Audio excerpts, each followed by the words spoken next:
Šis klipas gali neatspindėti paskutinių pakeitimų dėl ACTA sutarties, tačiau tai duos jums idėją apie tai, kas yra ACTA ir kodėl internetas turėtų su ja kovoti. Anonimas. ACTA – kovos su klastojimu prekyboje susitarimas. Pavadinimas yra klaidinantis. Originali idėja ACTA yra tarptautiniu mastu apsaugoti intelektinę nuosavybę. Tai turėtų padėti išvengti produkto ir prekės ženklo suklastojimo. Nuo netinkamų prekių ženklų naudojimo, pavyzdžiui, naudoti gerai žinomą automobilio gamintojo logotipą tamponams. Ji gins ir investicijas į mokslinius tyrimus ir plėtrą, produktus, pavyzdžiui, medicinos patentus ar farmacijos produktus. Ji taip pat turėtų remti menininkus ir žurnalistus ir leisti jiems gaminti aukštesnės kokybės darbą ir tarptautiniu mastu suderinti autorių teisių įstatymus. Skamba puikiai, ar ne? Tačiau visa tai yra suktybė. Oksfordo anglų kalbos žodynas apibrėžia žodį klastojimas kaip klastoti ar imitacija kokio nors daikto. Tačiau, kai failas nukopijuojamas internete, tai jis lygiai toks pats kaip originalas, o ne imitacija. Ir jo negali pavogti, nes originalas nėra pašalinamas. Tiesiog dalymas informacija nemokamai. Taigi klastojimas neturi nieko bendro su dalymusi.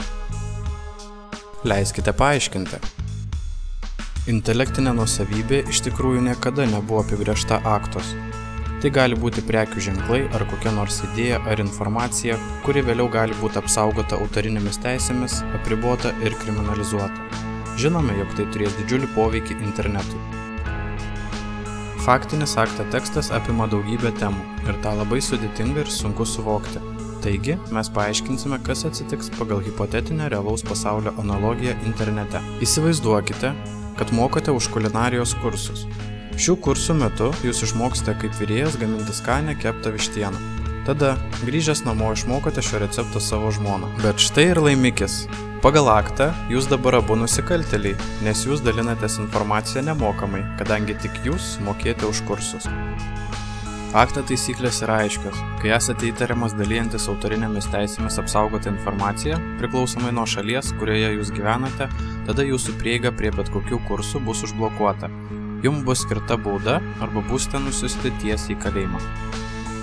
Bet tikrai ne vienas nesužinotų, kad jūs pasidalinote žiniomis apie slaptą keptą vištieną privačiuose namuose. Ir jūs teisūs, pagal šiuo metu galiojantį įstatymą tikrai ne vienas. Bet ACTA susijęs su per didelė priežiūra. Visas tavo bendravimas bus stebimas ir ne tik tavo. Jūsų šeima, draugai, visi bus stebimi dėl viso pikto. Tačiau jums nereikia privatumo, civilinės teisės ar laisvės, nes jūs neturite ką slėpti, ar ne? Dabar, kai žinote principą, pažiūrėkime, kaip jis bus taikomas internete, kai ACTA įsigalios. Jūs galite įsivaizduoti savo interneto ryšį, pavyzdžiui, kaip konvejerį, kuris veikia dviem kryptimis. Kartu su konvejerio diržu duomenų paketai atvyksta arba išvyksta iš kompiuterio. Pagal ACTA, įmonės, kurioms mokote už prieigą prie interneto, bus priverstos tikrinti kiekvieną duomenų paketą, kurį siunčia arba gauna vartotojas, ieškant autorių teisių saugomos informacijos.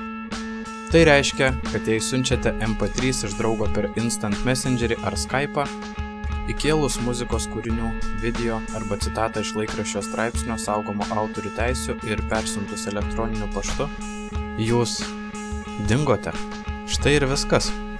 Tarsi to būtų maža, naujienų straipsnio informacija, kuri siunčiama elektroniniu paštu, bus išsiųsta leidėjui. Remiantis jų reikalavimais jums gali būti skirta bauda arba galite sėsti į kalėjimą. Interneto tiekėjams taip pat reikės nuolat tikrinti, kad jokia autorinėmis teisėmis saugoma medžiaga arba nuorodos į autorinėmis teisėmis apsaugotą medžiagą nebūtų laikomos jų serveriuose.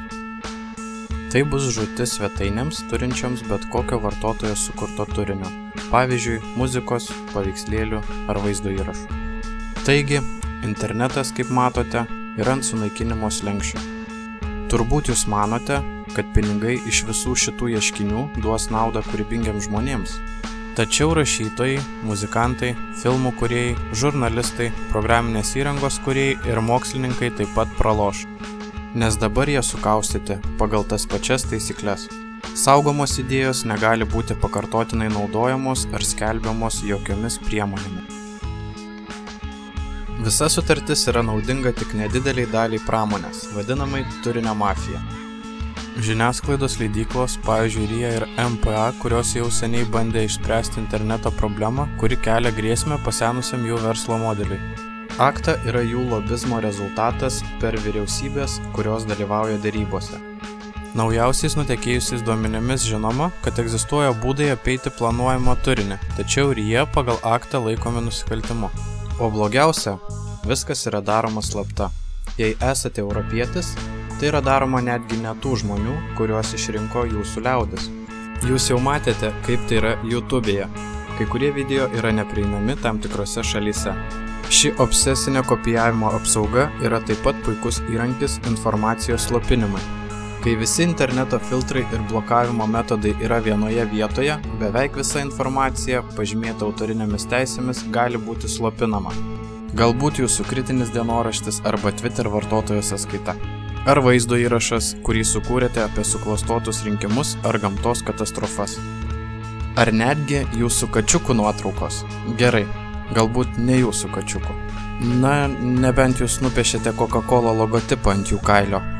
Visa tai skamba neįtikėtinai tiems, kurie mažai domėjosi, kaip tai funkcionuoja. Tačiau atminkite, kad tie, kurie dirba dėl susitarimo, gali nelabai nutuokti, kaip veikia internetas. Ir kai pasirašoma sutartis, jų taisyklės turės būti įgyvendinamos. Pasekmės, kurias turime spręsti, yra interneto cenzūra, ribota žodžio laisvė, tinklo neutralumo praradimas dėl kai kurių protokolo naudojimo apribojimų, bendra jūsų visų online veiklos priežiūra, laisvių ir pilietinių teisių praradimas dėl jų apribojimo, bausmės, kaip interneto prieigos praradimas ir ką mes įgysime. Ogi nieko, tinkamiausias laikas kažką daryti dėl interneto yra dabar. Pagūglinkite apie aktą, pasirašykite peticiją prieš aktą, tegul visi sužino, kad niekas nedarys betvarkės internete. Platinkite žinią apie aktą visais galimais kanalais. Sustabdykite monstrą.